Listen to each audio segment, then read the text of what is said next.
Si Tecno Camon 20 Pro 5G na ba talaga ang king of budget smartphone ngayong 2023? Tara't pag-usapan natin yan. Yo, what's up guys? I'm Rael De Guzman. Welcome back to my YouTube channel. So ngayon, ang tagal ko na wala ng video, pasensya na guys. Medyo marami kasing ginagawa. And ngayon, halos 1 month ko nang gamit tong si Tecno Camon 20 Pro 5G. At sa totoo lang guys, wala talaga akong mahanap na ibang smartphone na gantong kapresyuhan na may mga gantong kagagandang specs. Talagang masasabi ko na lumalaban talaga itong si Camon 20 Pro 5G ngayon, at masasabi ko talaga na one of the best sulit smartphone na mabibili mo sa market ngayon. So huwag natin patagalin pa at share ko lang sa inyo yung mga nagustuhan ko at hindi ko nagustuhan sa smartphone na to. So tara, let's go!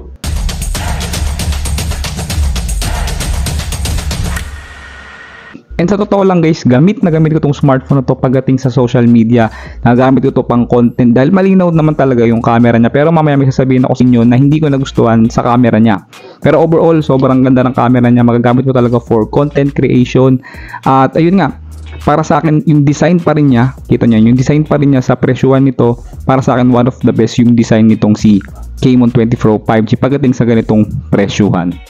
Pagdating sa display ng smartphone na to guys, wala rin akong reklamo dito dahil kita nyo naman AMOLED siya, 120Hz refresh rate, 360Hz touch sampling rate, at maganda dito guys, maganda talaga yung quality ng display nitong si Tecno Camon 20 Pro 5G. Literal na enjoy ko manood dito, social media man, at kahit yung simpleng pag-scroll ko sa Facebook o kahit saan man guys, talaga na-enjoy ko talaga dito dahil meron nga siyang 120Hz refresh rate at 360Hz touch sampling rate na talagang na-enjoy ko guys. At sobrang dalang lang ng lag na naramdaman ko dito guys. At syempre may wideband L1 na rin dito, talagang supported na yung mga full HD content kagaya sa Netflix. So wala na akong marereklamo pagdating sa display ng smartphone na to. At isa pa, sobrang ganda ng saturation niya. Tamang-tama lang, hindi oversaturated. So pagdating sa display, overall halos 1 month na paggamit ko na to, na-enjoy ko talaga.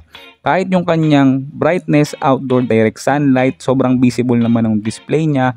So hindi na talaga ako maghahanap ng ibang smartphone na may magandang display dahil alam naman natin yung presyo nito is hindi naman sobrang mahal. Maganda rin dito, syempre kung gusto mo makatipid ng battery, pwede mo naman babaan yung refresh rate to 60Hz, or kung gusto mo ng mas mabilis talaga, 120Hz, pero mas makakalobat siya ng battery. At syempre dual speaker na rin to, so na-enjoy ko talaga, pero kayo na rin ulit ang humusga. Mga laman niya, kagaya nitong jelly case na talagang medyo hard case siya. At ito ang kinatuwa ko guys dahil may kasama siyang headset. So bibihira lang talaga na meron kasamang headset pag bumibili tayo ng smartphone sa mga panahon ngayon. At syempre yung user's manuals plus yung 12+1 warranty at charging brick at charging cable. Okay, so quick specification lang. Okay, pagdating naman sa chipset and performance ng smartphone na to, so totoo lang hindi naman din ako nabitin sa performance niya pagdating sa gaming. And para sa akin, yung MediaTek Dimensity 8050 and GPU niya na Mali G77 MC9 is para sa akin sapat na para sa pang casual gaming. Yun nga lang, pwede mo rin siyang i-game sa, for example, highest graphic. Kaya naman niya ng mga ganun, pero asahan nyo na nag-iinit talaga. And sa dami na ng games na nalaro ko sa smartphone na to, halos lahat guys, halos lahat ng iba to yung mga laro sa smartphone na to, kayang-kaya naman niya kahit papano.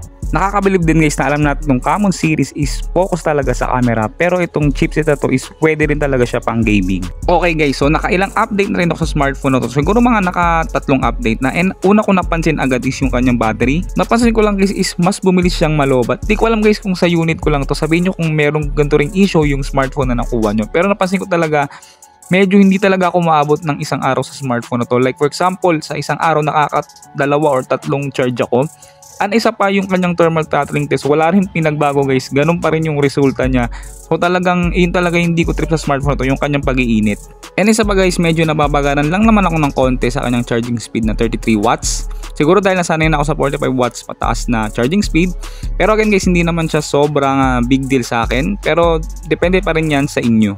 At ang isa na kinatutuwa ko sa mga smartphone ng Tecno is kahit sa gantong kamurang presyo guys, nagbibigay sila ng smartphone na may matataas na storage at mas matataas na RAM.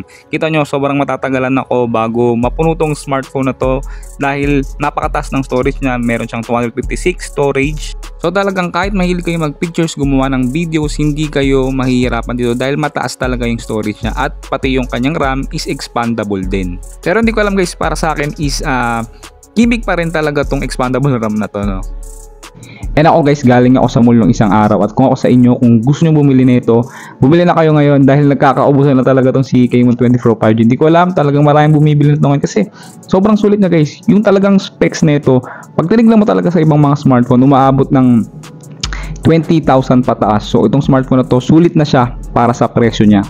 Okay, so pagdating naman sa camera ng smartphone na to, sa totoo lang na-enjoy ko talaga yung camera niya dahil malinaw naman talaga, kahit yung video niya is malinaw din, sharp din. Yung nga lang meron talagang hindi ko rin natripan or nagustuhan ng konti sa camera ng smartphone na to. Though 64 megapixel nga siya, then yung selfie niya is 32 megapixel, pero may times na hindi ko maramdaman yung megapixel na yan guys. And yes, maganda naman talaga yung mga kuha niya guys. Pwede mo naman enable yung 64 megapixel and AI kung gusto mo. Pwede mo rin naman yung i-turn off. And ewan ko, minsan kahit i-on ko pa yung 64 megapixel niya, hindi ko maramdaman yung pinagkaiba kumpara sa default cam niya. And yes, maganda talaga yung mga kuha niya guys, hindi wala akong reklamo dyan. Pero may times kagaya nitong kuha kong to, mukha siyang normal na magandang kuha, pero pag zoom mo, halos wash out na talaga yung kuha niya.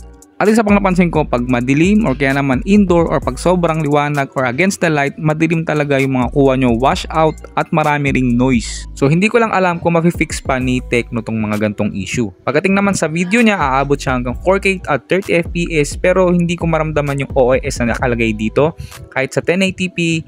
Pero again guys, pagdating sa video ng smartphone na to, okay naman siya, sharp naman yung mga kuha, maganda naman, pero again hindi ko talaga maramdaman yung OIS niya.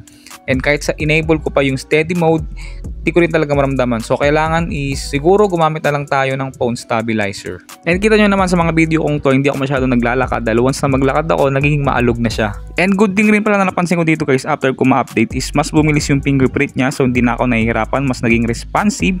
So good job kay Tecno yan na medyo bumilis yung fingerprint niya. Pagdating naman sa kanyang mobile data usage, mabilis pa rin talaga. Wala akong reklamo dyan again dito guys, pero depende pa rin talaga yan sa lugar nyo. Okay, para sa akin talaga, ang downside ng smartphone na to is yung kanyang pag-iinit.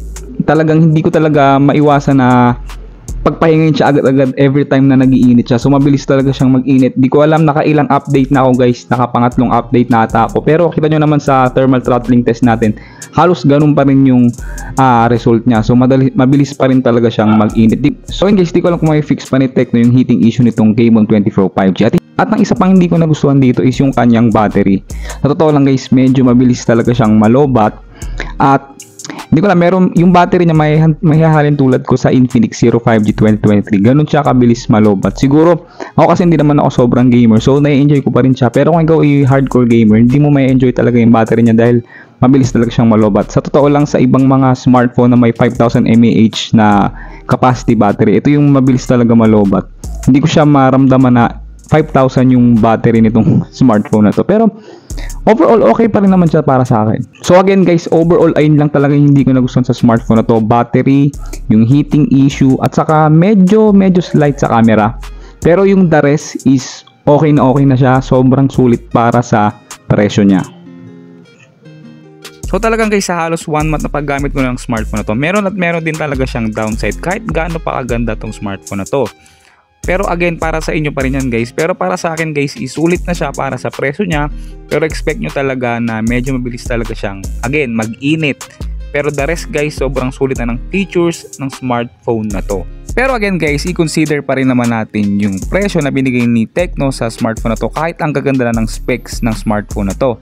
Pero again guys, hindi rin ako sure kung talagang pangmatagalan ba yung mga smartphone ni Tecno. At syempre, kung nagustuhan mo itong video na to, give it a thumbs up. At huwag mo kalimutan mag-subscribe. Peace!